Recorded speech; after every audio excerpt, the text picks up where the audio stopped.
que, bueno, la metodología que trato de usar es que ustedes me entiendan, ¿no? De tratar de usar términos que nos podamos comprender sencillos para poder entender la normativa, porque en realidad la normativa es bastante, un poquito pesada para poder entenderla, ¿no? Entonces, lo que vamos a hacer es que se familiaricen ustedes para que el aprendizaje sea más llevadero, ¿no? Bien, entonces voy a pasar a presentarles las diapositivas. Yo creo que ya se están visualizando. Sí, correcto. Ok, gracias. Bien, entonces, como les decía, hoy día vamos a abordar sobre la fiscalización laboral en materia de seguridad social.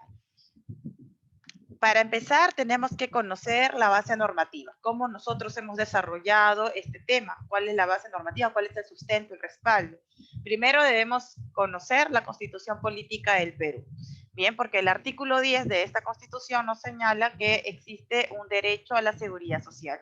Ya con esto nos está indicando, ya que sabemos que esta es una norma suprema, se aplica para todos, cualquier sea el sector. Así que todos tenemos el derecho y la obligación, uno, de contar con un seguro social que sería una atención médica, como por ejemplo el de salud, y dos, el derecho de poder aportar para el tema de jubilación.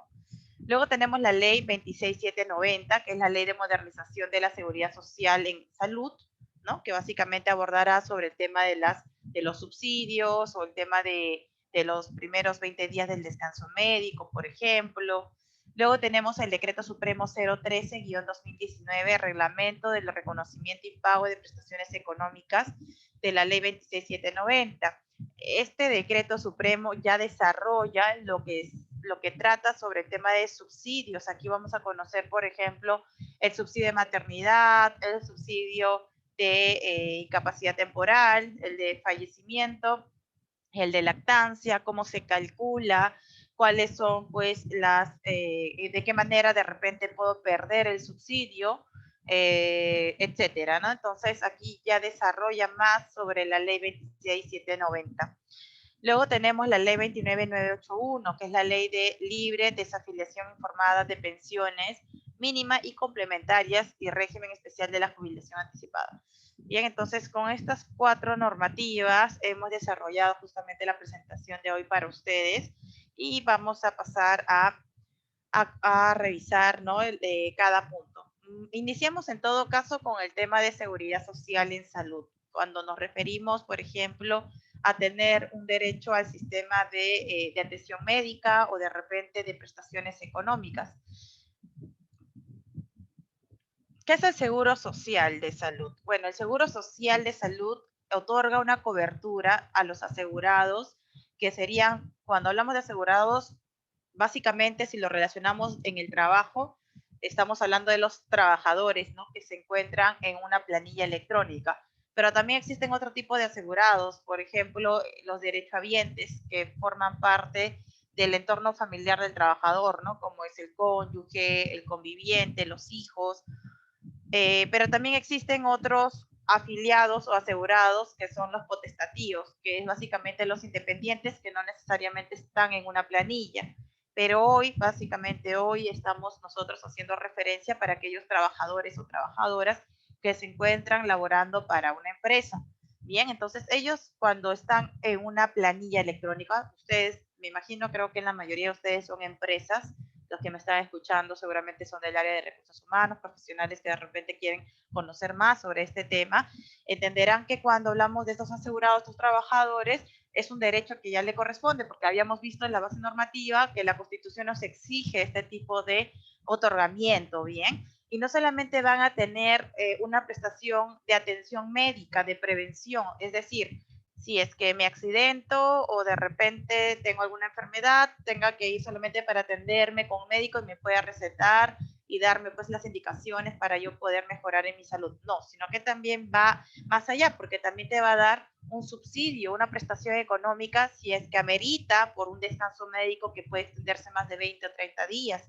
Entonces el E-Salud también te otorga a sus trabajadores este subsidio, ¿no? Entonces hasta aquí vamos viendo que te da dos tipos de atenciones, una atención médica y también una atención a través de subsidios o prestaciones económicas. Bien, que no solamente va a atender cuando hablamos de prestaciones económicas, no necesariamente va a atender a enfermedades o accidentes que ocurran en el trabajo, sino también puede ser atenciones médicas de enfermedades o accidentes comunes. Bien. Son asegurados del régimen contributivo del Seguro Social en salud todo aquel afiliado regular o potestativo y sus derechohabientes. Bien, entonces cuando hablamos de afiliados regulares, hablamos de aquellos trabajadores que están de manera dependiente bajo subordinación en una planilla electrónica que sería frente a ustedes, si son empresas, si son empleadores, ¿no? Básicamente hablamos de esas personas, ¿no? Trabajadores. Cuando hablamos de afiliados potestativos, estamos haciendo referencia básicamente de aquellos trabajadores independientes o de repente universitarios, practicantes, entre otros, que podrían solicitar que se aporte, ¿no? Y es un tema ya totalmente facultativo. Y los derechohabientes que, como se hacía referencia hace un momento, son aquellos que forman parte de una relación o un vínculo familiar directo del trabajador o de la trabajadora, como es el cónyuge, conviviente, hijos menores de edad, mayores incapacitados en forma total y permanente, y también puede dar una cobertura a los hijos que se inician desde la concepción, ¿no? También se puede dar este seguro social. ¿Cuál es el tema de la cobertura de los hijos que se inicia desde la concepción? Bueno, básicamente de repente el trabajador no está casado, no convive con esta persona que va a ser la mamá de su hijo o hija. Entonces, como no está de conviviente ni es tampoco su esposa o esposo, obviamente todavía no la ha podido registrar como su derechohabiente por no tener la calidad como tal. Sin embargo, ya el hecho de que esté embarazada, es posible, ¿no? Poder asegurarla, no por el hecho de la persona, o sea, no por el hecho de la mamá, ¿no? De que sea su pareja, a pesar que no tenga un documento formal, sino que lo que busca esta normativa es darle una protección al niño. Entonces, en este caso sería el concebido. Bien. Luego tenemos el registro y afiliación. De todas formas, cuando nosotros como empleadores damos beneficios a nuestros trabajadores, sea por obligación o sea por actos de liberalidad, siempre se tiene que declarar y registrar en la planilla electrónica. Recordemos que la planilla electrónica es un documento ahora ya virtual que está bajo la responsabilidad de la SUNAT, donde va a contemplar dos grupos, por llamarlo así, en la parte del T-registro y la otra parte como el PLAME, ¿no? El T-registro básicamente forma parte de la información laboral del trabajador o de la trabajadora. Cuando hablamos de información laboral, hablamos de, por ejemplo, nombres y apellidos, fecha de nacimiento, dirección, correo electrónico, sexo, quiénes son tus derechohabientes, qué régimen te vas a afiliar. Bien, entonces esa es la información laboral. Y es aquí donde el empleador tiene la obligación de registrarlo. Ahora, recordemos que cuando existe una relación laboral, se debe cumplir con 3 elementos esenciales, como es la prestación de servicios, como es, por ejemplo, la remuneración y la subordinación. Este trabajador o esta trabajadora tiene el derecho de estar en la planilla del empleador. Bien, entonces solamente estos trabajadores, ya estando en la planilla, que debe estar desde el inicio de la relación laboral, igualmente entonces el empleador al registrarlo tendrá que poner esta información en el T-registro. Bien, el trabajador debe comunicar al empleador de forma oportuna, clara, veraz y completa los datos de sus derechohabientes, así como documentos que pueda sustentar. No basta que tu trabajador te pueda decir estoy casado con X, ¿no? Porque tendría que probar que efectivamente está casado y esto lo va a hacer con un acta de matrimonio, ¿no? Entonces también es obviamente obligatorio también del trabajador pueda comunicar si es que tiene hijos, también poder demostrar que son pues sus hijos, sustentar con documentos.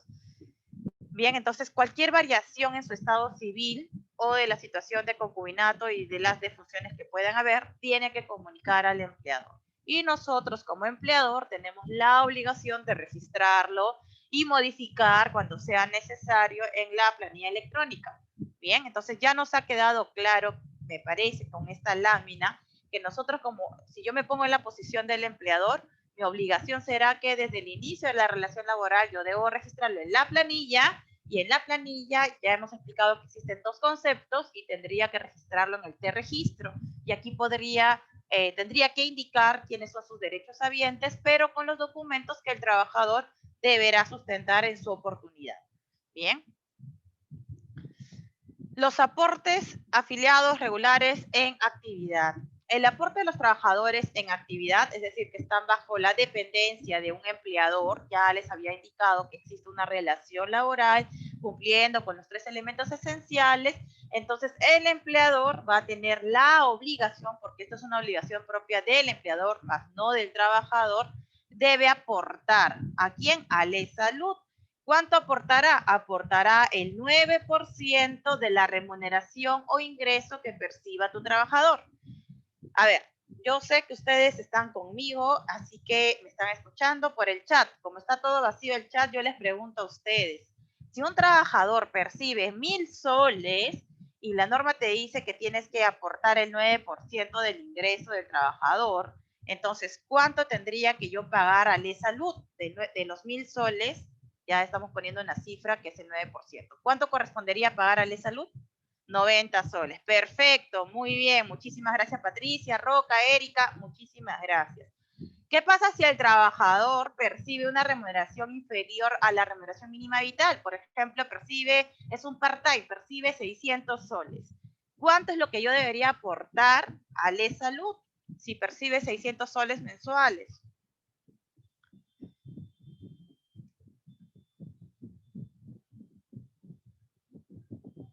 Bien.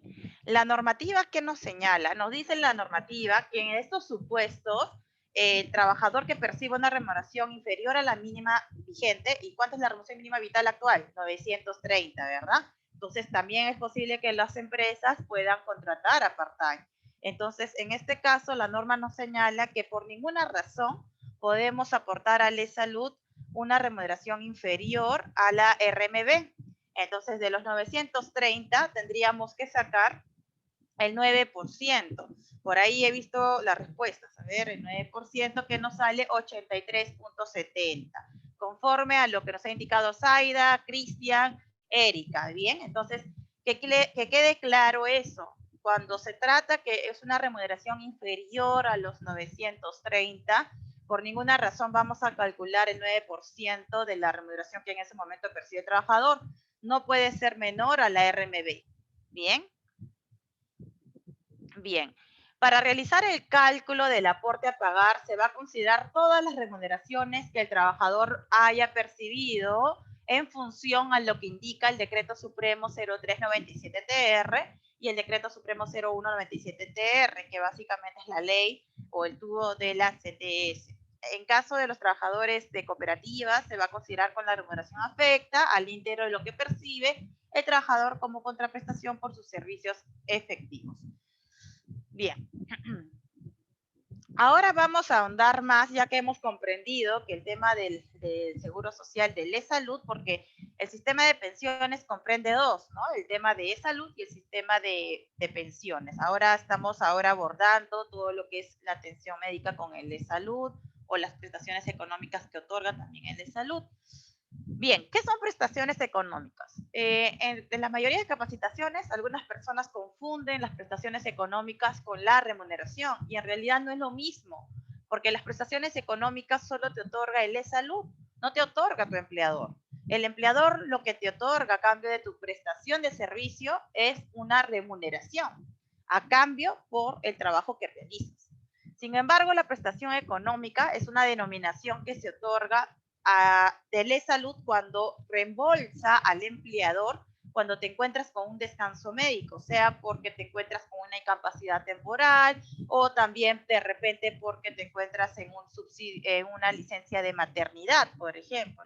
Entonces son prestaciones económicas, no te están otorgando por un servicio que realices, porque en ese momento estás en una de estas dos situaciones. Bien, entonces son prestaciones económicas que te otorga el salud destinadas para poder resarcir la pérdida económica de aquellos afiliados regulares en actividad, o sea, trabajadores que estén en planilla, derivada al deterioro de la salud, tanto por el embarazo o por alguna enfermedad o accidente que haya sufrido de manera temporal. Otra vez repito, accidente o enfermedad no necesariamente tiene que ser pues de trabajo, también puede ser una enfermedad, un accidente común. Ahora, lo que sí tenemos que tener presente es que esta prestación económica se puede dar de dos maneras, de manera directa o de manera indirecta. ¿Y cuándo es directo o cuándo es indirecto? Bueno, aquí me detengo un momento porque yo les tengo que explicar que el E-Salud te otorga 4 prestaciones económicas. La primera es el subsidio por incapacidad temporal. Segundo es el subsidio por maternidad y el tercero por lactancia y el último por sepelio. Estos son los 4 prestaciones económicas que te otorga el E-Salud. Bien, sin embargo, hay 2 formas de pago, una de manera directa y otra de manera indirecta. ¿Cuándo es de manera directa? Es de manera directa cuando el propio trabajador o trabajadora lo va a recibir directamente del E-Salud. Por ejemplo, el de lactancia. Y en el caso de sepelio, bueno, en este caso, obviamente, si el trabajador falleciera o trabajadora falleciera, obviamente no lo va a recibir porque ya falleció. Entonces, en este caso, lo va a recibir su familia, ¿no? O un tercero que pueda justificar, ¿no? Los gastos que se ha dado por sepelio. Pero se da de manera directa, es decir, acá no intercede el empleador. Sin embargo, cuando hablamos de montos de pagos de manera indirecta, hablamos de reembolsos. ¿Qué quiere decir? Que el empleador, en principio, va a pagar directamente al trabajador de su caja, por decirlo así, ¿no? De su caja, de su dinero, y después le va a pedir al E-Salud que le desembolse ese dinero. Bien, entonces por eso es que llamamos que esta forma es un pago de manera indirecta, porque el E-Salud no es que desembolsa directamente al trabajador o a la trabajadora, sino que básicamente lo dará o sí se va a realizar, pero a través de un reembolso al empleador. Bien, entonces hasta aquí yo creo que también ya lo hemos tenido claro. Entonces son 4 tipos de subsidios o prestaciones económicas, 2 de manera directa y 2 de manera indirecta, ¿no? Una que es directa al trabajador y la otra a través o por intermedio de mi empleador. ¿Cuáles son las consideraciones para otorgar la prestación económica a aquellos trabajadores activos de manera dependiente? Vuelvo a repetir, para los que se están conectando, estamos haciendo referencia de las atenciones o las prestaciones económicas que recibimos por parte del E-Salud, pero para aquellos trabajadores que se encuentran en planilla. Bien, ahora este cuadrito nos orienta o nos hace de manera resumida cuáles son los requisitos que debe tener el trabajador y la trabajadora para que pueda acceder a estas prestaciones económicas que ustedes también seguramente lo han escuchado como subsidio. Tenemos aquí, de manera general, 3 aportaciones consecutivas o 4 aportaciones no consecutivas en un periodo de 6 meses. Básicamente, si por ejemplo hoy que estamos 6 de abril, ocurre la contingencia, hoy día me accidento, hoy día empieza mi descanso médico, por ejemplo. Entonces lo que te pide la normativa es que 3 meses o 4 meses de la contingencia, que ha sido ahora en abril, sería pues estamos abril, ¿verdad? En marzo hacia atrás 6 meses, vamos a ver, ¿no? Si tienes 3 aportaciones al E-Salud, o sea, tu empleador ha aportado al E-Salud de manera consecutiva, que puede ser diciembre, enero, febrero, o 4 aportaciones no consecutivas, por ejemplo, noviembre, enero, febrero, marzo, por ejemplo, ¿no? O sea, no hay interrupciones en algunos meses. Entonces, cuando se cumple con esto, con 3 aportaciones consecutivas o 4 no consecutivas en el periodo de 6 meses, le damos check. O sea, si es que el trabajador se encuentra en esta situación, ya cumple con el primer requisito para poder acceder a este subsidio.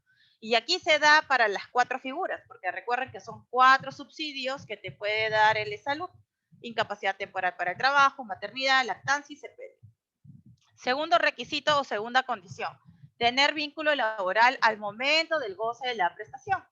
Si hoy día me accidento, o bueno, hoy día nace el bebé, por ejemplo, hoy día nace, que es justamente 6 de abril, hoy día es el día de la contingencia. Entonces, lo que el E-Salud lo que te indica, o a través de esta normativa, es que en este momento la trabajadora se encuentre activa en tu planilla electrónica. Ok, sí, en este caso sí correspondería porque está activa en mi planilla electrónica. Y esto se da para las 4 figuras. En caso de accidente laboral o común, bastará que existiera afiliación. Bueno, en este caso sería para el tema de incapacidad temporal y en caso de que el trabajador haya sufrido pues a un accidente laboral o común. Bien. Haber estado afiliadas al tiempo de concepción. Bueno, esta figura va más para el tema del subsidio de maternidad. Si es que el bebé, o sea, la fecha de concepción del bebé fue, por ejemplo, si pasamos 9 meses atrás, estamos hablando más o menos de el mes de agosto, ¿verdad? Agosto, el mes de julio, me parece. En esa fecha que fue la concepción del bebé, la creación del bebé, en ese momento si la trabajadora estaba en planillas, estaba como activa de manera regular, como titular regular del E-Salud en ese momento, es lo que también el E-Salud va a observar. Si cumplimos con este cuadrito que está marcado en X, no vas a tener ningún problema como empleador para poder solicitar lo que es el E-Salud, el subsidio o las prestaciones económicas. Bien. ¿Cuáles son las causas más comunes para extinguir la prestación económica? ¿De qué manera el trabajador o la trabajadora va a perder el subsidio? Pues va a perder en dos figuras que la norma lo indica. La primera, si hubiera producido el pago de la prestación económica o una conducta fraudulenta. A ver, la primera es que el trabajador o la trabajadora recibiendo una prestación económica o un subsidio por parte del E-Salud está realizando trabajo o está recibiendo remuneración, sea de manera dependiente o de repente por recibos por honorarios. En esa situación puedes perder el subsidio, porque se supone que si tú estás en una incapacidad temporal para el trabajo es para que te recuperes, de repente te has lesionado, estás con alguna enfermedad, entonces se supone que te dan un tiempo para que tú te recuperes y justamente en ese tiempo para que tú no te perjudiques como trabajador, se te está haciendo este desembolso, bien, para que no te veas perjudicado económicamente. Igual ocurre para el subsidio de maternidad. Justamente la norma lo que busca es una protección de la madre, ¿no? Para que se adapte con el recién nacido, buscando también fomentar la lactancia materna y entre otros, ¿no? Entonces, en ese tiempo lo que se busca es que te des más tiempo con tu bebé, con tu recién nacido. Entonces, si se nota o se ve o se llega a una conclusión de que estás recibiendo remuneración en ese lapso, puedes perder esta prestación económica. O cualquier otra conducta fraudulenta para obtener el subsidio. De repente se falsifica documentos, un descanso médico para beneficiarse, no ir a trabajar, pero también recibir de repente este subsidio, ¿no? Entonces, cualquiera de estas dos situaciones, ¿qué va a pasar? El E-Salud va a tomar ciertas acciones, ¿no? Contra el empleador o contra el propio trabajador también. Hablemos ya, creo que ya con lo que estamos ya haciendo un pequeño resumen, ¿no? Respecto al tema de las prestaciones económicas, que creo que ya nos ha quedado bastante claro de qué se trata. Vamos a explicar cada uno de estos 4 subsidios. Bien. En el caso de subsidio por incapacidad temporal para el trabajo, esto puede ser a causa de un accidente o enfermedad en tu trabajo o puede ser por accidente o enfermedad de manera común. Bien, entonces en ese lapso el trabajador está incapacitado y justificará con un descanso médico para ausentarse en su centro de trabajo. Bien, justamente para que esta persona se pueda recuperar y posteriormente reincorporarse. ¿Desde cuándo se va a otorgar este subsidio por incapacidad temporal para el trabajo? Bueno, la norma señala que primero el empleador se va a responsabilizar de los primeros 20 días. Bien, entonces esto básicamente es una responsabilidad para todo empleador que realice depósitos al E-Salud. Entonces los primeros 20 días será a cargo del empleador asumirlo. Si tengo un descanso médico de 15 días, ¿quién lo va a asumir? ¿El E-Salud o el empleador? El empleador, ¿verdad? Porque la norma nos refiere que los primeros 20 días será asumido por parte del empleador. Pero ¿qué sucede si el descanso médico ya no es de 15 días ni de 17 días, sino es un descanso médico de 40 días, por ejemplo? En este caso, los primeros 20 días del descanso médico será asumido por parte del empleador y a partir del 21º día hacia adelante, hasta el tope, porque la norma también nos dice un tope de 11 meses y 10 días, será asumido por parte del e-salud. Bien, entonces nosotros tenemos que tener esto presente. Los primeros 20 días será asumido por parte del empleador, que tendrá calidad de remuneración. Y estos 20 días, al tener calidad de remuneración, básicamente el empleador será quien lo asume y posteriormente ya será el e-salud. Bien, entonces ya acá tenemos 3 preguntas que acabamos de responder. Primero, ¿desde cuándo se otorga? Ya sabemos que el subsidio a partir del 21º día hacia adelante hasta el tope de 11 meses y 10 días. Segunda pregunta, ¿cuál es la obligación del empleador? Pues la obligación del empleador es asumir los primeros 20 días del pago del descanso médico. Y tercera pregunta, ¿cuáles son los eventos que ocasionan la incapacidad temporal? Ya quedó, creo que nos ha quedado clarísimo desde la primera lámina, que es enfermedad, accidente por trabajo o por causas comunes.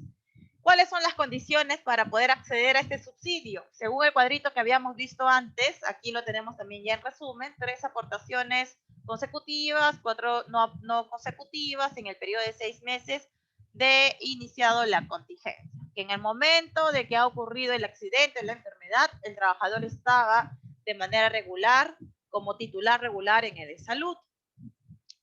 Los montos subsidiados no se encuentran afectos al pago de renta de quinta categoría. O sea, el subsidio que vas a recibir por este descanso médico no estaría afecto a justamente a la renta de quinta, ni tampoco a aportes a la salud, ni tampoco a las retenciones de la ONP. Sin embargo, sí se va a encontrar afecto para aquellos trabajadores que están aportando a la AFP. Ok, entonces, si por ejemplo estoy con una incapacidad temporal por un descanso médico de 100 días, por ejemplo, el subsidio que me va a otorgar mi empleador y después pedirá de reembolso al salud, no estará afecto a renta de quinta, y si yo aporto a la ONP tampoco va a estar ni sujeto a una retención ni una aportación. Entonces, básicamente el subsidio lo vas a recibir de manera íntegro, ¿verdad? Pero si tú estás afiliando a la AFP, ese subsidio sí se va a ver afectado para la aportación de la AFP. El empleador, en caso de asegurado regular y agrario dependiente, es quien paga al asegurado de subsidio en la misma forma y oportunidad que percibe su remuneración luego de solicitar el reembolso. Claro, el subsidio igual lo vas a recibir en las mismas fechas que estabas recibiendo tu remuneración. Y en tu boleta de pago debe figurar como tal, como subsidio. No debería figurar como remuneración porque supuestamente has presentado tu descanso médico. Bien, esos son los términos correctos y adecuados. Luego tenemos el derecho al subsidio de incapacidad temporal para el trabajo. Se extingue o pierde cuando se presenta cualquiera de estos casos. A ver, ¿en qué caso se extingue la continuidad de pagarte un subsidio? Por ejemplo, si renunciaste, de repente estás con tu descanso médico de 100 días y en el día 30 presentaste tu carta de renuncia, tu empleador te lo aceptó y en este caso también cierra, se termina justamente de percibir el subsidio. El subsidio no lo recibes cesado, tienes que estar activo, ¿bien? Segundo, recuperación de la salud, toda vez que el asegurado ya no se encuentra incapacitado, con lo que desaparece la condición imprescindible para otorgar el subsidio. De repente tienes un descanso médico nuevamente de 100 días y en el día 40 tu médico tratante te ve y te dice básicamente que ya recuperaste la salud, te le da de alta y con ello pues también termina el tema del subsidio. Se supone que al día siguiente de terminar el descanso médico ya te reincorporas a tu puesto de trabajo. O también puede ocurrir que se emita un informe médico de calificación de la incapacidad que determine la naturaleza no temporal. ¿Qué sucede? Que cuando nosotros nos encontramos mal de salud, sea por enfermedad o por alguna invalidez, obviamente nuestra recuperación puede ser un poco larga, un poco corta, pero en ese lapso que te encuentras mal de salud, no puedes trabajar. Entonces, de manera temporal, porque obviamente te vas a recuperar en algún momento, básicamente no vas a poder trabajar. Pero ocurre que algunos trabajadores, cuando han sufrido un accidente o alguna enfermedad, el empleador se preocupa cuando el descanso médico ya se extiende más de 183 o 186 días. Entonces, lo primero que se pregunta el empleador es, ¿esta enfermedad o este accidente que lamentablemente ha sufrido mi trabajador o mi trabajadora, podrá retornar? ¿Dejará de ser temporal? Entonces, ante esa situación, ¿qué va a hacer el empleador? Pues tiene totalmente el derecho de pedir al Colegio Médico del Perú, a la Junta Médica de Salud, para que puedan revisar la situación de este trabajador o de esa trabajadora. Si en caso los profesionales de salud determinan que la enfermedad o el accidente que está sufriendo tu trabajador o tu trabajadora no es temporal, emiten un informe, ¿no? Entonces, con esto, básicamente también se pone fin al subsidio por incapacidad temporal, cuando ya deja de ser temporal, cuando ya esto se va a formar de manera permanente. Bien, realización de la labor remunerada durante el periodo de subsidio en la entidad empleadora a la que aplica la incapacidad temporal. Tengan mucho cuidado porque en los subsidios no pueden recibir los trabajadores remuneración. Algunos empleadores de repente por desconocimiento, por ejemplo, una trabajadora que es su primer bebé, nace su bebé, le dan su subsidio y aparte le adicionan la asignación familiar como concepto. En este caso, por desinformación o por desconocimiento, ¿qué va a ocurrir? Que tu trabajadora pueda perder el subsidio por maternidad, porque la asignación familiar es un concepto remunerativo, entonces no pueden recibir remuneración en ese lapso. Bien, ok, entonces esto es básicamente con el subsidio por incapacidad. Hablemos del subsidio por maternidad. El subsidio por maternidad se otorga para resarcir el lucro cesante a consecuencia del alumbramiento y las necesidades del cuidado del recién nacido. Bien, este subsidio por maternidad también se paga a través de manera indirecta por parte del empleador. El empleador desembolsa y posteriormente pedirá el reembolso. Pero ustedes como empleadores van a revisar, ¿no?, los requisitos, cuál serían para poder otorgárselo, porque de repente tienes trabajadoras que no cumplen con los requisitos que me pide la salud. En este caso, la norma no te obliga a realizar el desembolso de subsidio al no cumplir los requisitos. Bien, entonces, a ver, ¿cuánto tiempo dura la licencia por maternidad? La licencia por maternidad dura 98 días y básicamente el subsidio va a durar en lo que dure la licencia de maternidad. Entonces, si la licencia de maternidad dura 98 días, el subsidio corresponderá de los 98 días. Pero, ¿qué pasa si la trabajadora tuvo un parto múltiple? Es decir, tuvo mellizos, trillizos, cuatrillizos.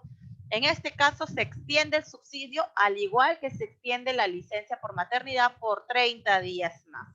Esta extensión de 30 días más también está cubierto por el subsidio, ¿ok? Entonces, igualmente la trabajadora debe cumplir con los requisitos que exige la salud. 3 aportaciones consecutivas, 4 aportaciones no consecutivas en el periodo de 6 meses, primer requisito. Segundo requisito, que en ese momento la trabajadora tenga vínculo laboral vigente y haber estado afiliada en el momento de la concepción. Las entidades empleadoras de asegurados regulares y de asegurados agrarios pagarán de manera directa a sus trabajadoras en el monto correspondiente al subsidio por maternidad en la misma forma y oportunidad que el trabajador o socio perciba su remuneración o ingresos. Bien, en el caso de las trabajadoras del hogar, el E-Salud les pagará de manera directa, es decir, la trabajadora del hogar directamente se irá al E-Salud para poder pedir el reembolso. Solamente ahí existe la excepción. Recuerda que el derecho a percibir un subsidio de maternidad es distinto al derecho de gozar del descanso por maternidad. Esto sí es cierto. La licencia de maternidad, o sea, el tiempo que te da la ley, es una norma básicamente regulada para ese lapso que va a tener la trabajadora cuando recién nacido. Pero habla de tiempo, ¿no?, que tiene toda trabajadora, que es un derecho renunciable, donde esté en cualquier sector, micro, pequeña empresa, régimen general, agrario, en cualquier sector que se encuentre, tiene el derecho de poder gozar de esta licencia de maternidad, sin necesidad de cumplir con condiciones o requisitos. Es un derecho inherente.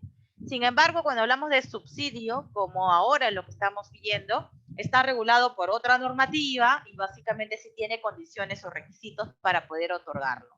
Así que nuevamente señalo, si no cumplo con los requisitos de subsidio, la trabajadora no cumple con uno de los requisitos, no significa que yo como empleador le negaré la licencia de maternidad.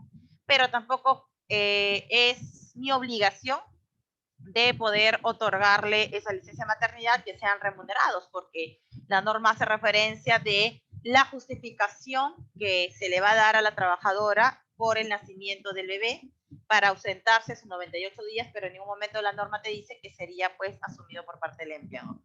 Bien, entonces eso es lo que debemos separar. No se podrá gozar de manera simultánea el subsidio de incapacidad temporal y el de maternidad. Por ejemplo, la trabajadora está ya recibiendo un subsidio por maternidad y por X razones cae enferma, se accidenta, ¿no? Y bueno, básicamente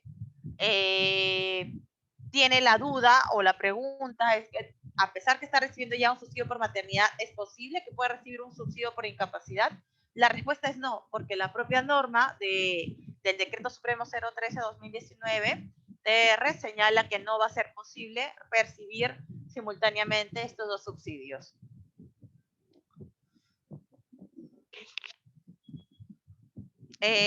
¿Me puedes confirmar, por favor, si se me escucha? Me dicen que no me escucha. Sí, se la escucha Hola. bien.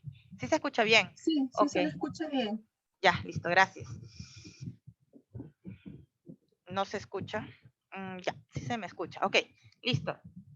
Bien, hablemos ahora sobre el subsidio por lactancia y el subsidio por sepelio, ya los dos últimos subsidios para pasar al sistema de pensiones. En el subsidio por lactancia y el subsidio por fallecimiento son dos subsidios que se van a otorgar de manera directa. Es decir, no es que tu empleador te lo va a solicitar. El empleador vaya a desembolsar. Este es un trámite que lo va a gestionar el propio trabajador de manera directa. Y seguramente hay una plataforma que el Salud ha habilitado que se llama Plataforma Viva, ¿no? Entonces yo creo que ahí registrando sus datos lo va a poder solicitar. El subsidio de lactancia básicamente es una prestación económica que se le otorga a todo asegurado. Puede ser un trabajador, una trabajadora. Es decir, mi trabajador, varón, hombre, puede recibir este subsidio de lactancia, le corresponderá, es su derecho. Sí es su derecho, o sea, se va a activar el subsidio por lactancia por ser trabajador, pero no le van a otorgar directamente a tu trabajador. Se lo van a otorgar a la mamá del menor, o sea, a la mamá del hijo de tu trabajador. Ella será quien podrá cobrar este subsidio por lactancia. Entonces, básicamente, el trabajador varón, hombre, no es que va a recibir directamente de salud ese dinero o vaya a liberar ese dinero, no. Esto lo recibiría la mamá. Bien, es la mamá porque la ley lo indica de esta manera.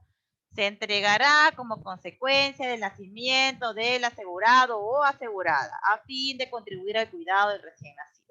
¿Cuánto es el monto que se va a desembolsar? El monto será de 820 soles.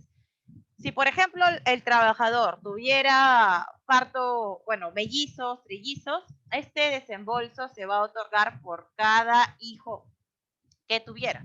Así que si tienes mellizos, otorgarán 820 por cada uno. Bien, entonces sería algo de 1.640 soles.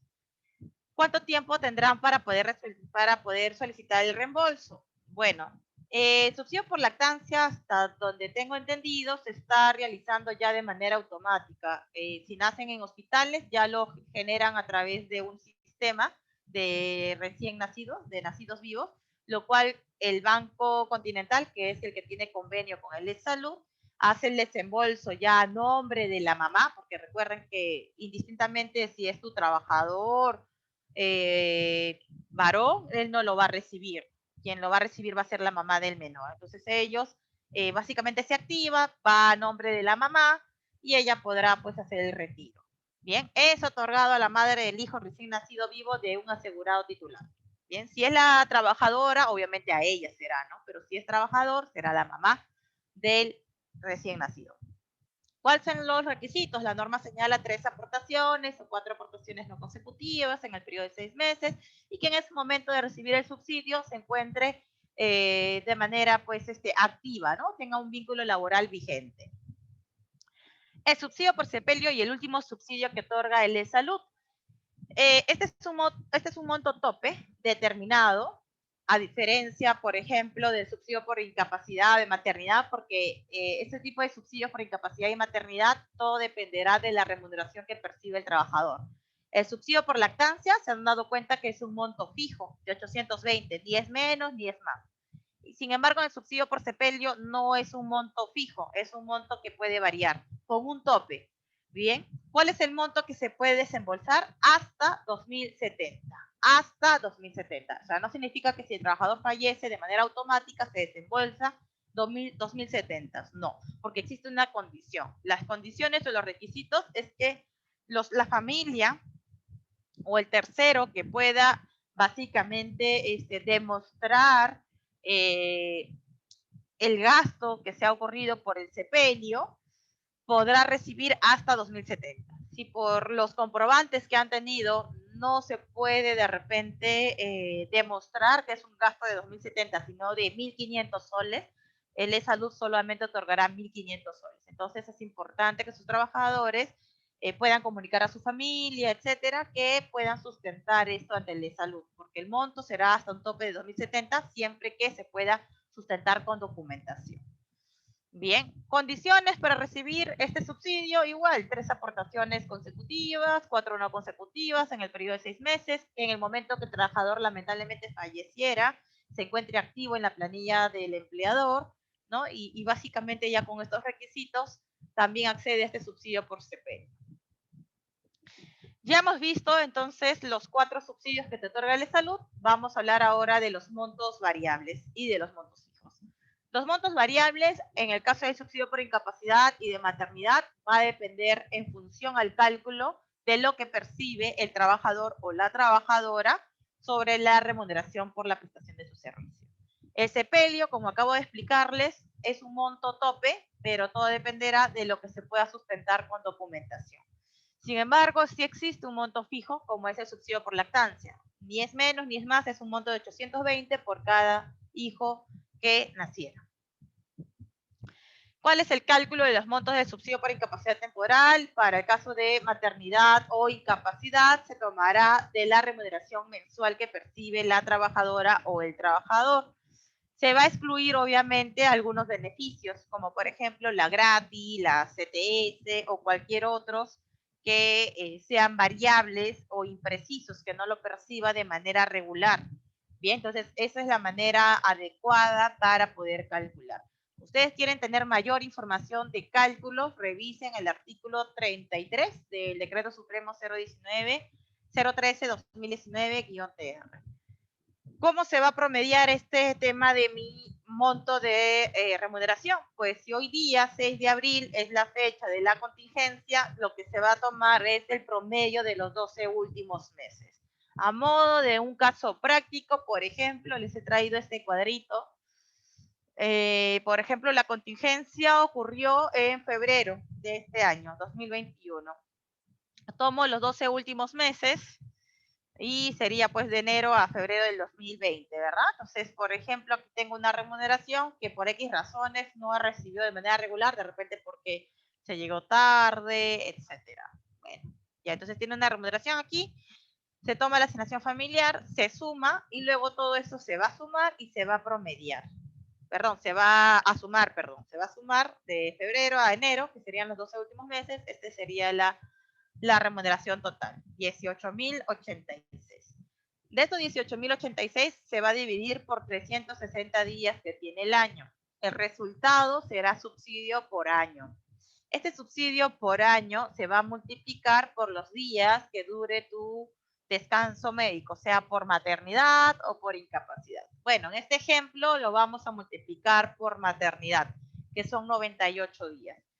Ustedes multiplican 50.2388 por 98 días, nos da un resultado que el subsidio será de 4.923 soles.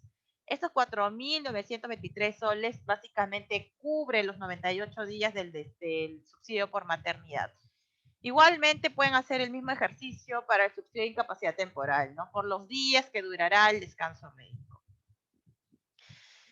Bien, entonces tenemos que también tener presente que existe dos tipos para el tema de las aportaciones. Ya sabemos el E-Salud que yo como empleador tengo la obligación de realizar un depósito del 9%. Pero también tenemos entidades prestadoras de salud que son básicamente atención médicas privadas, que muchas empresas utilizan para dar en beneficio a sus trabajadores para que se puedan atender en clínicas, por ejemplo. En ese sentido, de este 9%, la norma ha señalado que va a existir, pues, dos tipos de cálculos. El 2.25% que será destinado a las EPS y el 6.75% destinado al ESAL.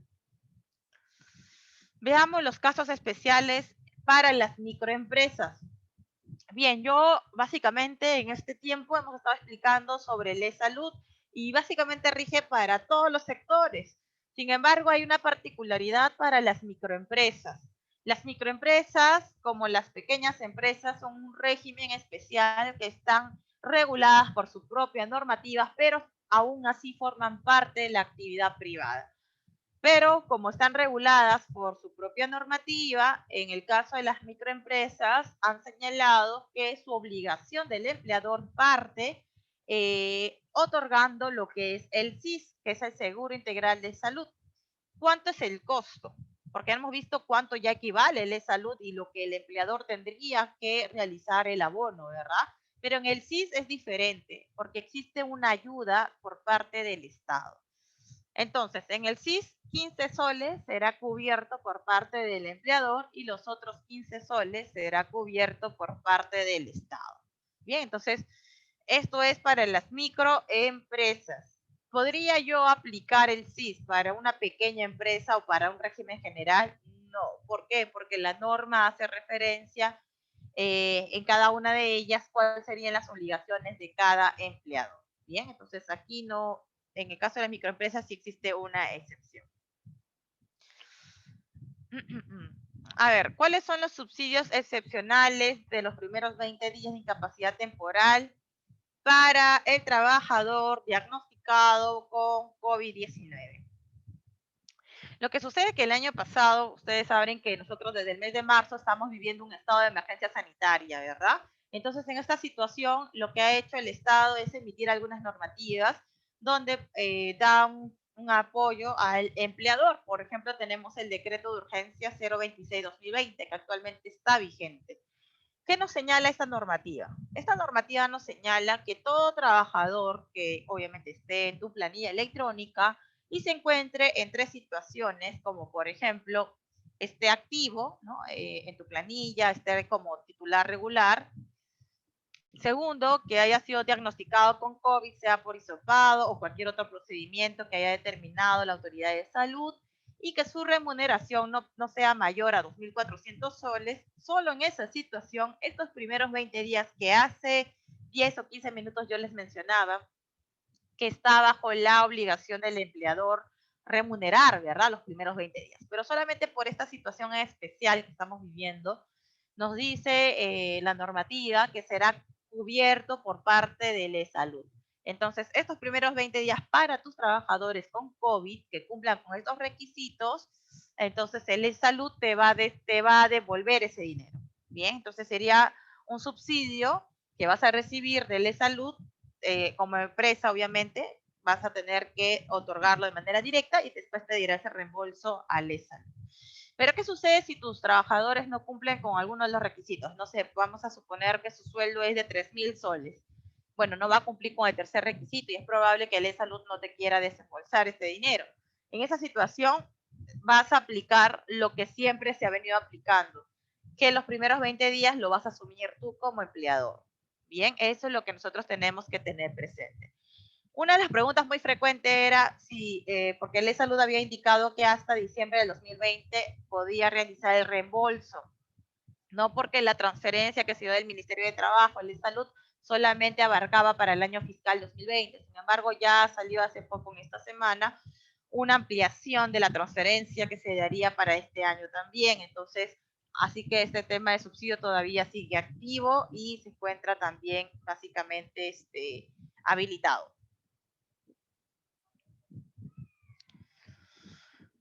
Bien, veamos ahora la seguridad social en pensiones, como es, por ejemplo, la AFP o la ONP. El sistema previsional peruano existen solamente dos. Tenemos la AFP o la ONP, o como quieran llamarlo también, como Sistema Privado de Pensiones, SPP, o Sistema Nacional de Pensiones, SNP. Cuando un trabajador ingresa a laborar a un centro de trabajo, debe informar a su empleador cuál es el sistema previsional en que se encuentra incorporado.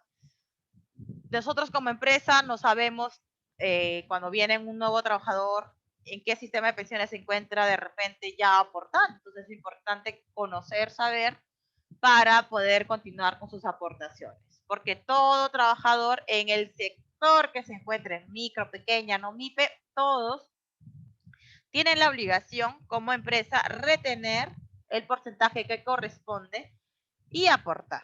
Bien, pero ¿qué ocurre cuando los trabajadores son nuevos? O sea, los trabajadores nunca han aportado y no necesariamente debe ser un jovencito de 18 o 19 años. Pueden ser trabajadores que toda su larga vida han estado de manera independiente, nunca han estado en planilla y es su primera vez que están trabajando en una planilla. Entonces, no los exoneran para que ellos aporten. Entonces, si tú tienes esta situación, si tú tienes un trabajador que nunca ha aportado, tu obligación como empresa o como empleador es otorgarle un boletín informativo. Este boletín informativo se lo tienes que otorgar dentro de los 5 días hábiles de haber iniciado la relación laboral. Si ingresó el día 2 de abril, significa que tengo 5 días hábiles para haberle otorgado. Entonces, como el 2 fue feriado, vamos a suponer que tendríamos plazo hasta este día viernes, ¿verdad? Para otorgarle el boletín informativo. ¿Qué va a ocurrir después? El trabajador también va a tener un plazo, hay que darle un plazo para que analice, porque este boletín informativo le da un resumen de qué trata la SNP, de qué trata la SPP, las comisiones, qué es lo que abarca, los montos asegurables, etcétera. Entonces hay que darle un tiempo para que ellos puedan diferenciar, tomar su voluntad, su decisión, a dónde quieren aportar. Pero también tenemos que recordar a los trabajadores que pueden darse todo este tiempo, inclusive prorrogarse por 10 días más, pero que no puede ser más, ¿no? O sea, no se le va a poder dar más tiempo más allá del día que nosotros vamos a realizar el pago de su remuneración. Bien, entonces se podrán tomar el tiempo, pero tiene que ser en ese lapso, antes de realizar la primera remuneración. Bien, entonces, la diferencia de la SNP, que es el Sistema Nacional de Pensiones, básicamente está a cargo de la ONP, es un mecanismo de reparto, no es una cuenta individual, por el contrario, es un fondo común, donde todas las personas que se encuentran registradas con el tema de la ONP van a realizar el pago y seguirá este fondo común. Sin embargo, a diferencia del sistema privado de pensiones, que está a cargo de AFPs, que son 4 actualmente, es un mecanismo de capitalización individual, donde en este caso cada trabajador va a tener su cuenta individual. ¿Cuáles son los trabajadores que se incorporan al Sistema Nacional de Pensiones? En el caso de la SNP, o sea, la ONP, ¿cuánto será lo que se va a otorgar? Pues se tomará el 13% de la remuneración que se devenga por cada trabajador. Si tú percibes una remuneración de 1.000 soles y has decidido aportar a la ONP, entonces vas a tener que aportar 130 soles. ¿De dónde van a tomar estos 13%? Van a tomar de toda la remuneración que percibes por tu tema de trabajo, por las comisiones que percibas. Si este mes has generado horas extras, también las horas extras se suman para el tema de la aportación, la asignación familiar o cualquier otro concepto que se te otorgue por tu prestación de servicio. ¿Y qué sucede si soy un trabajador que de repente ya estoy jubilado, ya estoy recibiendo una pensión de la ONP? En este caso tienes que tener presente, al menos si soy el trabajador, y ustedes que son empleadores también, advertir a esta persona que quiere ingresar en tu planilla, que si ya está recibiendo una pensión de la ONP, no puede ser superior al 50% de una UIT, su remuneración más la pensión que percibe. Porque si es así, lo que va a pasar es que se le va a suspender su pensión que está recibiendo de la ONP. Si actualmente la UIT equivale a 4.400 soles, el 50% será de ¿cuánto? De 2.100 soles, ¿verdad? Perdón, 2.200 soles. Entonces, la suma de la remuneración más la pensión no puede ser mayor a 2.200 soles. Ya sabemos que la UIT siempre está variando, porque hasta el año pasado era 4.300, este año 4.400, el otro año de repente un poco más. Entonces siempre ustedes se tienen que guiar con el 50% de la UIT en ese momento que se encuentre vigente. Porque si no, si es que se supera, lo que va a pasar es que se les suspende el pago de las pensiones. Bien, entonces eso hay que conversarlo y también informarles porque ellos a veces no saben, ¿no? Entonces, ustedes que se están capacitando, sería pues ideal también transmitir esta información. Si yo me encuentro en la AFP, en este caso, si por primera vez estoy en una planilla de manera formal, mi empleador me ha dado mi boletín informativo y al finalizar, de repente me dio un tiempo, no tomé la decisión, el empleador va a tener la obligación de afiliarme a una AFP. Y en este caso, a la AFP que me va a tener que afiliar será la AFP que haya ganado el proceso de licitación. Las 4 FPs que actualmente existen en nuestro país, cada cierto tiempo hacen un proceso de licitación para ver quién es el que brinda mayor facilidad en cuanto a las tasas, las primas, etcétera, ¿no? Entonces, por ejemplo, ahora la que ha ganado es la FP Integra. Entonces, esta FP va a tener básicamente este proceso de licitación o este tiempo como ganador hasta mayo del 2022, hasta el próximo año. Y nuevamente se va a licitar con las 4 FPs y así el que va ganando va a tener por 2 años, que es 24 meses. Entonces el empleador, cuando encuentre un trabajador indeciso que no tomó su decisión y que ya me urge afiliarlo porque ya estoy próximo a pagar las remuneraciones, lo afiliará a la FP ganadora. ¿Ok? Entonces son los 24 meses que este trabajador va a tener que permanecer y posteriormente podrá solicitar el cambio de la FP. Igualmente aquí tenemos que recordar que se tendrá que aportar el 10% de la remuneración asegurable. Gano 1.000 soles, será 100 soles de remuneración asegurable, pero aparte también las AFPs ganan a través de unos porcentajes que cobran, ¿no? Por la prestación de su servicio que ellos otorgan. Y aparte también vamos a otorgar un porcentaje que va para la prestación de invalidez, sobrevivencia o gasto de FP. Esto es lo que te otorga la FP. Así que puede variar. Yo no les podría indicar ahora que las 4 FP les va a cobrar 12.5%. No, porque cada una mantiene un porcentaje distinto. Bien. ¿Qué pasa si mi empleador incumple con mi aportación de la FP? Ha ocurrido muchos casos de trabajadores que inclusive en su boleta se ve reflejado que se les está reteniendo y que entre comillas estaría aportando. Y cuando el trabajador o la trabajadora llama a la AFP o a la ONP, se da con la sorpresa que su empleador no ha aportado, que todo este tiempo ha sido ficticio, me lo ha puesto inclusive en la planilla, pero no ha sucedido, nunca aportó. En este caso, esto es una infracción muy grave porque el empleador no solamente está incumpliendo con sus obligaciones, sino que está poniendo en peligro la jubilación del trabajador. Está poniendo en peligro una prestación de invalidez en el caso que el trabajador, Dios no quiera, le pase un accidente y se quede inválido. Entonces, todo esto el empleador se responsabiliza y como tal tendrá que tomar, pues, asumir las consecuencias que esto puede traer, ¿no? Sin perjuicio de las sanciones que puede dar la SUNAFIL por multas o intereses moratorios que pudieran recaer al empleador por demora o incumplimiento, el trabajador, en este caso la FP o la SBS, pueden accionar también penalmente por delito de apropiación ilícita contra los representantes legales del empleador en el caso de que de forma maliciosa incumplan o cumplan defectuosamente con su obligación de pagar aportes previsionales retenidos. Entonces se darán cuenta que existe también una acción penal, también puede ser civil, ¿no? Por parte de los empleadores o malos empleadores que hagan este tipo de casos. Bien. Uy, bien.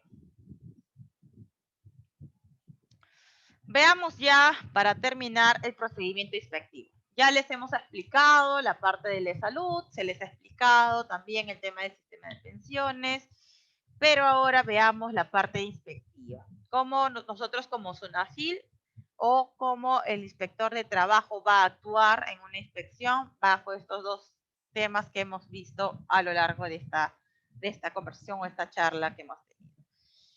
En esta lámina que ustedes están observando, vamos a conocer las actuaciones inspectivas. El procedimiento fiscalizador en realidad consta de 2 etapas. La parte inspectiva, que es el procedimiento inspectivo, y hay un procedimiento sancionador. Bien, entonces cuando hacen referencia a un inspector de trabajo, estamos haciendo referencia a un inspector que va a tener sus actuaciones en el procedimiento de esta primera etapa de fiscalización laboral. Bien, en la segunda etapa ya el inspector ya no actúa, ya hasta la primera etapa solamente el inspector realizará pues sus funciones que se le ha otorgado. Pero ya en la segunda etapa, que es el procedimiento sancionador, hay otros especialistas que evalúan sobre el tema de las sanciones que se va a interponer, igual se les va a dar descargos.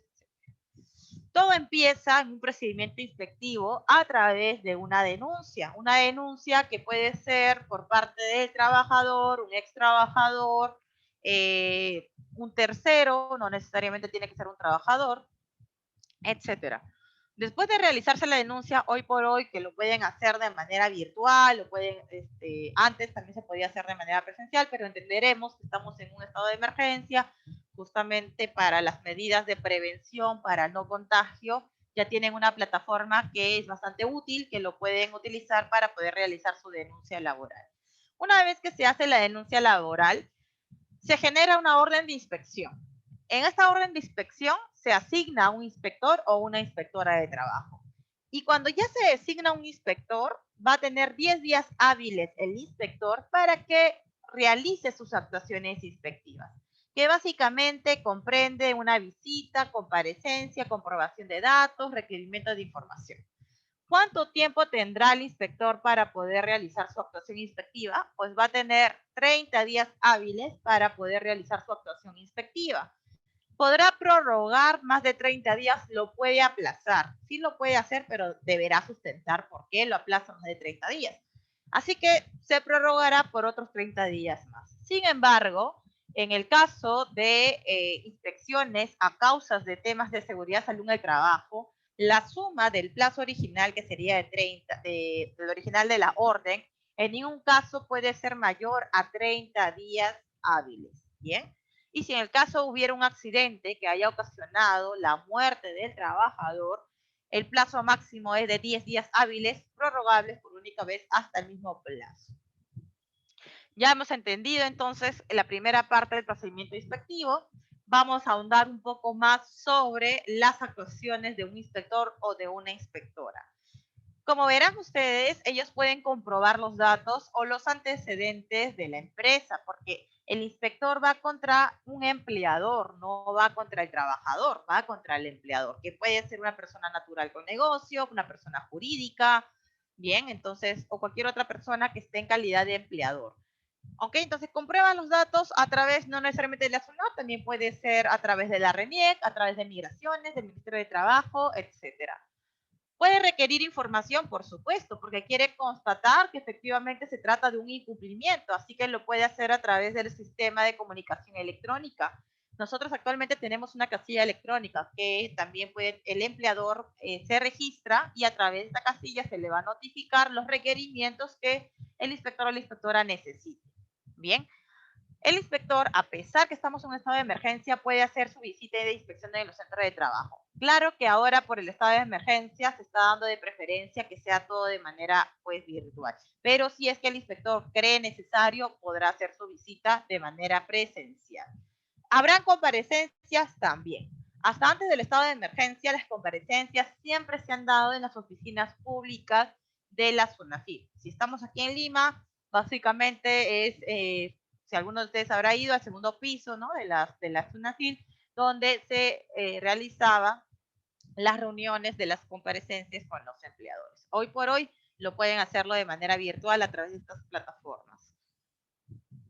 ¿Qué medidas inspectivas de requerimiento podrá solicitar? El inspector actuante o inspectora básicamente lo que va a verificar es que si se trata de una infracción en materia sociolaboral, o también en materia de seguridad, salud en el trabajo, o cualquier otro de índole, pues necesariamente laboral, ¿no? Entonces, cuando ya verifica esta información o considera que existe un incumplimiento, el inspector o la inspectora sustentará, ¿no?, básicamente con pruebas y propondrá tal vez un acta de infracción. Pero ¿qué sucede si el inspector o la inspectora no advierte, no es que no verifique, sí ha verificado, pero se da cuenta que no existe ninguna infracción. El empleador en realidad no ha cometido ninguna infracción. En esta situación, el inspector o la inspectora emitirá un informe correspondiente y archivará el caso. Pero en el caso de que sí verifica que existe una infracción, pues emitirá un acta de infracción. Recuerden que el acta de infracción no es que si el inspector emite un acta de infracción ya está dado por sancionado, no. En realidad el acta de infracción es básicamente una propuesta de multa, ¿no? Del inspector, obviamente indicando cuáles son las medidas, las pruebas que se pueda verificar que efectivamente se trata de un incumplimiento. Sobre los aspectos sancionadores, nosotros tenemos un reglamento, que es el reglamento de la Ley General de Inspección de Trabajo. Ustedes, si quieren averiguar un poquito más, conocer un poquito más, los invito a que puedan revisar el Decreto Supremo 019-2006 TR y las modificaciones que este haya podido tener. En cuanto al tema de infracciones en materia de seguridad social, que es lo que hemos visto el día de hoy, tenemos 3 tipos de infracciones, según la gravedad. Por ejemplo, tenemos leve, graves, muy graves.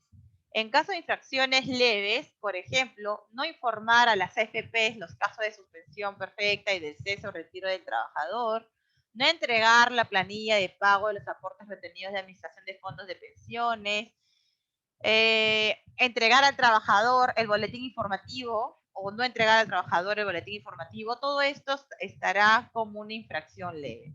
En infracciones graves, básicamente es no haberle dado de baja o darle de baja extemporáneamente al sistema de seguridad social en salud.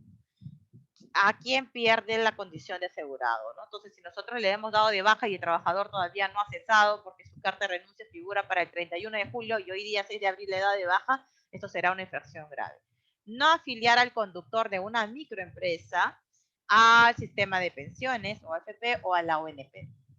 Afiliar al trabajador sin previamente haberle entregado el boletín informativo. Recuerden que el boletín informativo es una obligación que yo como empresa debo o empleador debo otorgárselo. Bien, sería una infracción grave. Otras infracciones graves es no afiliar al trabajador al sistema de pensiones que éste haya elegido. Muchos trabajadores ha pasado que han escogido, por ejemplo, AFP y el empleador está aportando a la ONP. Obviamente eso también puede generar una infracción. No declarar o no retener los aportes de los trabajadores al sistema privado de pensiones al que se encuentra afiliado. No retener a los trabajadores el monto por concepto de aporte al Fondo Complementario de Jubilación Minera, Metalúrgica, Siderúrgica, según lo establecido. No declarar el aporte a cargo del empleador en el Fondo Complementario de Jubilación Minera, etc.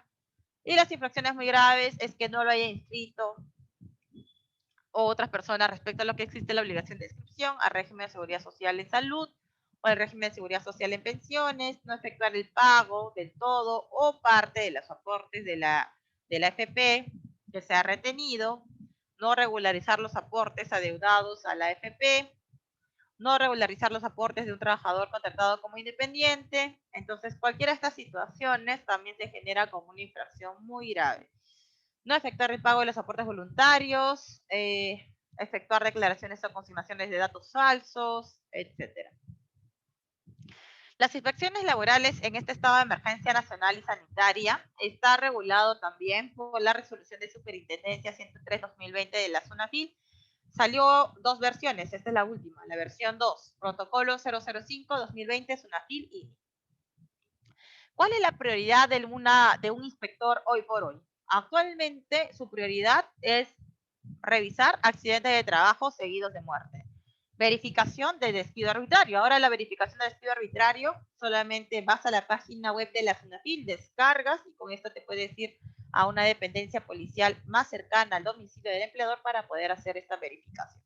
En realidad un poco ya más rápido, ¿verdad? O también puedes solicitar un inspector para que haga la verificación del despido. Verificación de hechos de la suspensión perfecta de labores. Para aquellas empresas que están aplicando la suspensión perfecta, la SUNAFIL forma parte del procedimiento para poder verificar si los documentos que se están presentando al Ministerio de Trabajo son tal cual lo que se verifica en la realidad. También está verificando el no pago de beneficios sociales. Aquellos empleadores que no están cumpliendo con la norma dentro de las 48 horas de realizar el depósito, la SUNAFIL también está tomando como prioridad fiscalizar en este tipo de situaciones. No pagar las remuneraciones también es una prioridad de la labor inspectiva. Recuerden de que actualmente el empleador tiene la obligación de otorgar a un trabajador de riesgo, por ejemplo, una licencia con coste de haber sujeta a compensación o trabajo remoto. No cumples con esto, ya saben que también forma parte de las prioridades del inspector. Verificación de la contratación de la póliza de seguro de vida ley. Recuerden que el seguro de vida ley actualmente desde el inicio de la relación laboral ya todas las empresas deben contar con este tema de seguro de vida ley. No respetar las huelgas o paralizaciones, obviamente son las huelgas legales, ¿no?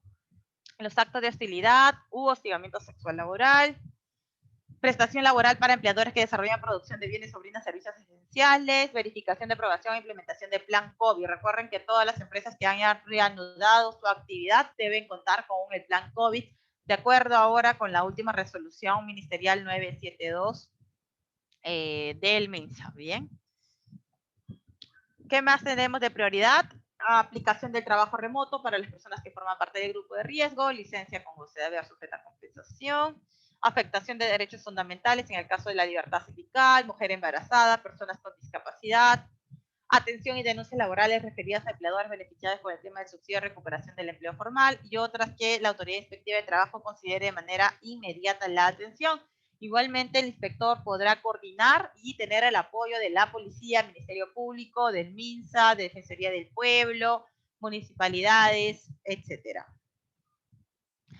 En la fiscalización laboral frente al estado de emergencia sanitaria y nacional, las modalidades de la actuación inspectiva será, como yo les había mencionado, requerimiento, visita, comparecencia y comprobación de datos. En el requerimiento, toda la información que requieran y que pueda ser usada a través del sistema de tecnología de la información se podrá pues enviar a través de esa modalidad. Se podrá visitar también, pero obviamente dentro del contexto, ¿no? Que podría también ser a través de los sistemas virtuales y que considera necesario el inspector ir de manera directa a la empresa y constatar, lo puede hacer porque está dentro de sus facultades. Bien. Se incorporó el Decreto Supremo 019/2006-TR, que se reglamenta la Ley de Inspección de Trabajo, la 9ª decisión final y transitoria que estableció como una infracción muy grave estas situaciones. Primero, disponer o exigir o permitir el ingreso o la permanencia de personas para prestar servicios en los centros de trabajo cuya actividad no se encuentra exceptuado en el estado de emergencia nacional o para labores que no sean estrictamente necesarias del ámbito de la excepción. De repente mi empleador no está dentro de las actividades para la reanudación y está obligándonos a ir a trabajar. En esta situación, esto será una infracción muy grave. Incumplir con aplicar el trabajo remoto o, claro, el trabajo remoto para las personas que forman parte del grupo de riesgo. Recuerden, mayores de 65 años, personas con diabetes, IMS 40 y entre otros. Contratar trabajadores para aquellos puestos de trabajo que el empleador ha tomado la decisión de aplicarle la suspensión perfecta. Y hay trabajadores que se dan con la sorpresa que se les aplicó la suspensión perfecta y ya el empleador está contratando a otro personal para realizar su trabajo. Eso también sería una infracción muy grave. Ejercer la coerción sobre el trabajador o incurrir en actos dirigidos a intimidar al trabajador para realizar tareas, responder comunicaciones, o establecer coordinaciones de carácter laboral a través de cualquier equipo o medio informático de telecomunicaciones o mantener activos dichos medios durante tiempo de desconexión digital. Bien, todo esto en conformidad al decreto de urgencia 26/2020. Y por último, ya para no cansarlos más y ya con esto terminar, les presento la tabla de multas. Esta tabla de multas ha sido modificada por el decreto supremo 08/2020-TR. Como ustedes pueden observar, esta tabla de multas va a depender del régimen laboral que ustedes tengan. ¿Eres una microempresa, pequeña empresa o eres una NOMIPE? Te vas a situar en qué régimen laboral te encuentras, empleador. No te van a aplicar una multa como un régimen general si eres una microempresa. Sería pues desmedido, ¿no? Entonces, todo depende de tu régimen laboral y también de la gravedad que hayas ocasionado y a cuántos trabajadores hayas afectado con esta decisión. Si yo, por ejemplo, soy una pequeña empresa, según mi tabla, yo me tendría que situar en el medio, ¿no? ¿Verdad? Acá donde dice pequeña empresa. Una vez situado aquí, veré qué infracción he cometido. Bueno, en este caso, por ejemplo, no estoy aportando a la AFP, a mis trabajadores. Me pondré como una infracción muy grave. ¿Cuántos trabajadores estás afectando al no retener o no aportar? Bueno, se trata de 55 trabajadores. Ok, acá ustedes pueden ver en la tablita del 1 al 5 y me sitúo aquí, de 51 a 60, porque son 55. La cifra es 3.56. Pequeña empresa, muy grave, 3.56. Ok, entonces, bueno, ya entendí que es 3.56, pero quiero ver cómo se da en soles, cómo yo sé cuánto me corresponde en soles. Estas cifras básicamente son en base a la UIT. Entonces, ustedes para que lo puedan convertir en soles van a multiplicar estas cifras por lo que actualmente equivale una UIT.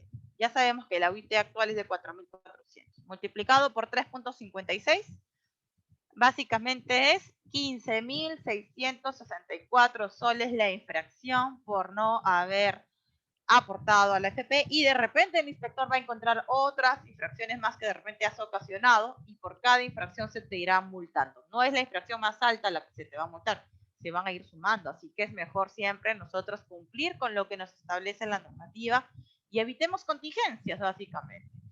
Bueno, entonces esta es la tabla de multas para que ustedes lo puedan comprender. Espero que hayan entendido esta capacitación, que en realidad mi finalidad es llegar a todos ustedes, que lo comprendan de manera sencilla lo que nos establece la normativa para que lo puedan aplicar.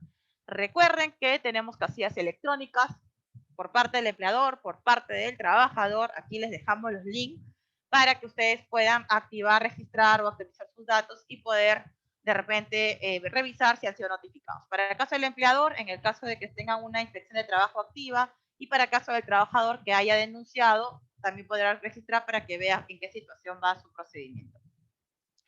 Muchísimas gracias a todas las personas que me han estado escuchando, casi 1 hora con 20 minutos, y pues igualmente hacerles presente que la SUNAFIL tiene canales de atención al ciudadano.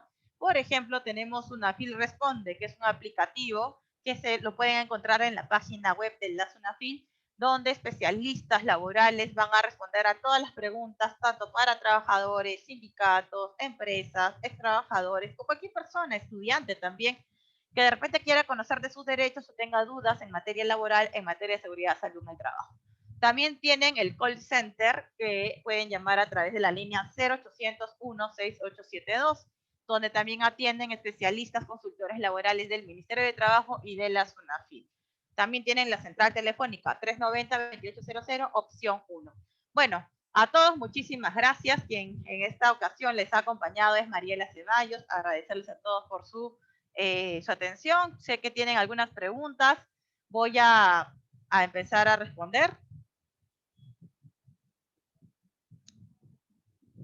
A ver, denme un minutito, voy a revisar.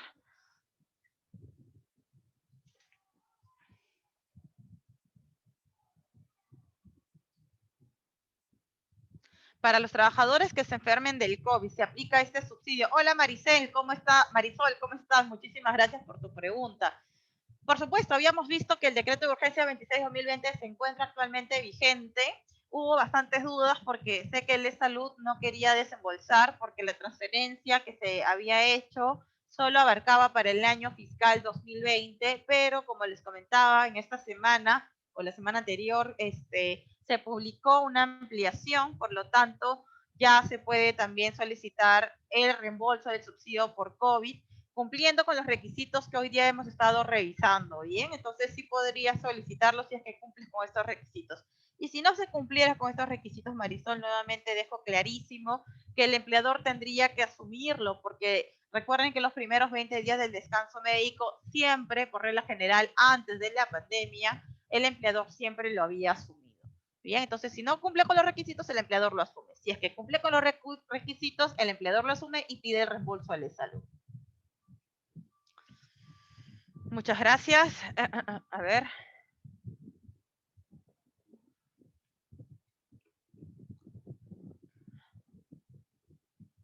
A ver, Angie Gallo, cuando la mamá es extranjera, ¿cómo hace para recibir el subsidio? Bueno, si es que el bebé, en este caso, Angie, se supone que a la mamá la ha tenido que registrar como derecho habiente, ¿no? En la planilla electrónica. Entonces, igualmente va a tener el derecho de poder acceder a este subsidio por lactancia. Así que, Angie, yo te recomendaría igual en la planilla que se registre como tal, ¿no? Porque hemos visto que esposa, conviviente, o aún así no teniendo de repente un vínculo de matrimonio o unión de hecho, podría también registrar al concebido.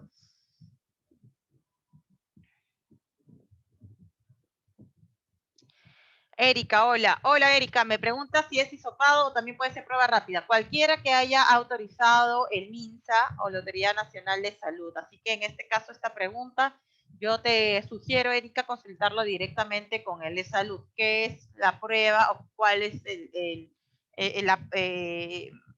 claro, la prueba hisopado u otra más que sea válida para poder validar esta situación? Me imagino que todo lo que se registra eh, eh, en una plataforma que está sobre las personas que han salido con el COVID, jalará esa información en el salud.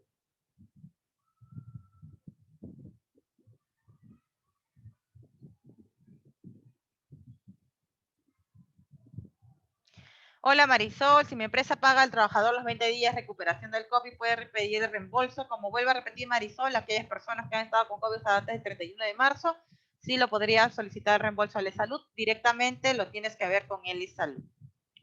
Bien.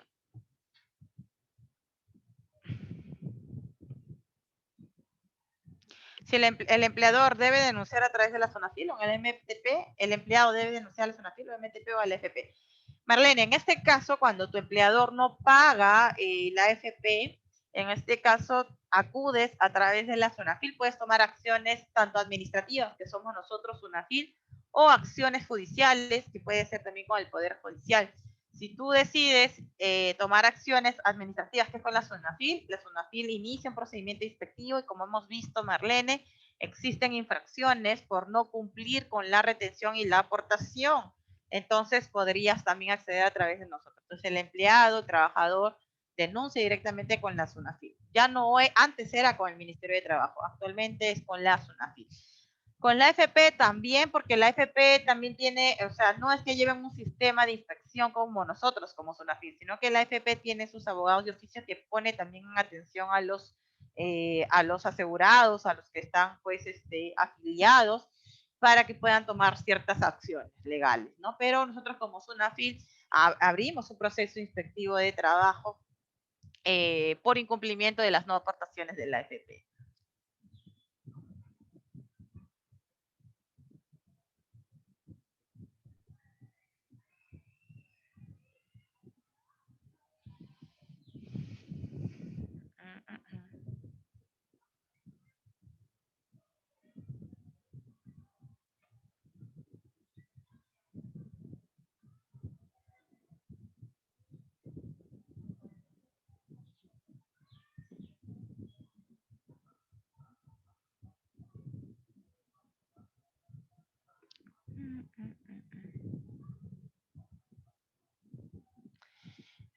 Zoila me dice, en caso de Viva no te da respuesta, no se puede ingresar los datos del trabajador por tener un solo apellido, ¿qué debe hacer? ¿Dónde acudir a reclamar este subsidio del COVID?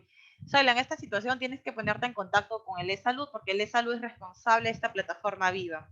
Bien, entonces directamente con el E-Salud para que te pueda dar una respuesta o te pueda ayudar con la plataforma Viva. Bien, que es la entidad que regula esto.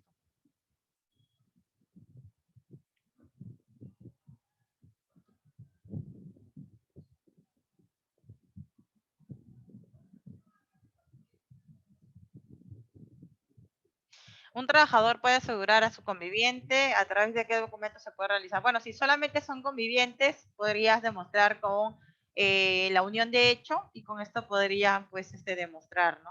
La situación que tiene con su pareja o actual pareja, ¿no?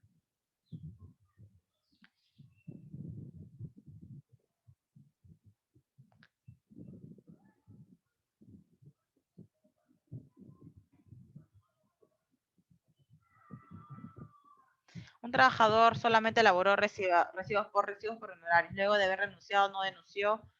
Nosotros sustentamos todos los pagos, pero el consultor finalmente terminó sancionando a favor del trabajador, totalmente injusto. ¿Qué debo hacer? Bueno, Jesús, recuerda de que, bueno, si ustedes en realidad era por recibos por honorarios y no se trataba de un trabajador, Igual, o sea, como les comentaba, hay dos procedimientos: la parte inspectiva, que es la que el inspector pues propone una multa, y posteriormente pasas por el procedimiento sancionador.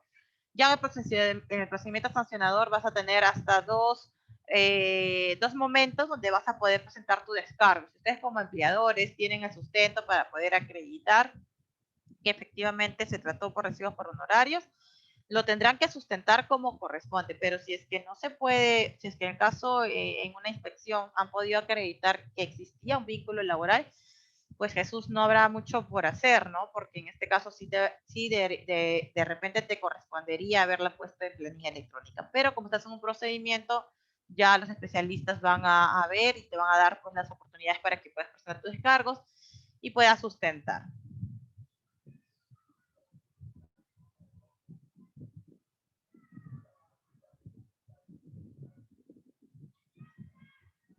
Me preguntan por el tema de los trabajadores CAS, Luis.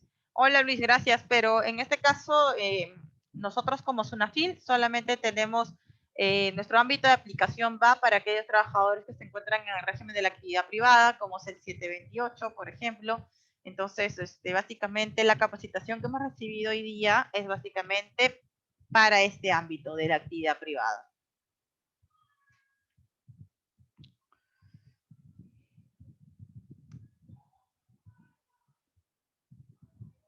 Sobre los plazos que me están preguntando de la AFP o del E-Salud, lo tienen que consultar directamente ya con el E-Salud, con la AFP. Todo lo que son trámites, gestión, lo tienen que ver directamente con cada entidad. Nosotros, básicamente, en esta capacitación hemos hablado, a grosso modo, de lo que nos indica la normativa sobre el tema del E-Salud, sobre el tema del sistema de pensiones, pero en el enfoque de fiscalización. Hemos desarrollado, sí, los temas para que ustedes puedan entender en cuanto a las obligaciones que tiene el empleador en la afiliación y cuáles serían las infracciones que se impondrían si nosotros como empleadores incumpliéramos. Yo aquí tengo muchas preguntas sobre la gestión, de cuánto tiempo tengo que esperar al E-Salud, esperar a la FP, respuestas, etcétera, pero eso lo tiene que ver con cada entidad. Bien.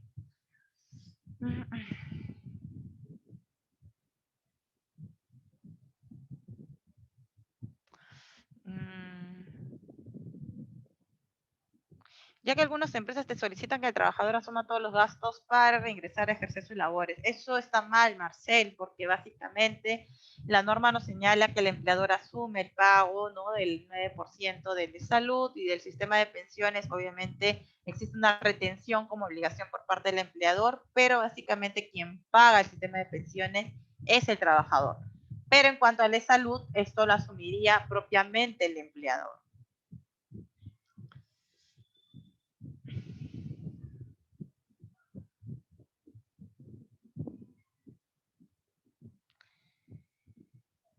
Bien, bueno, a todos muchísimas gracias por todas las preguntas que me han estado realizando, por la atención que he tenido. Espero que les haya agradado, gustado este tema. Es un tema bastante amplio, pero se ha buscado recabar la información más resaltante para que ustedes puedan aprender y conocer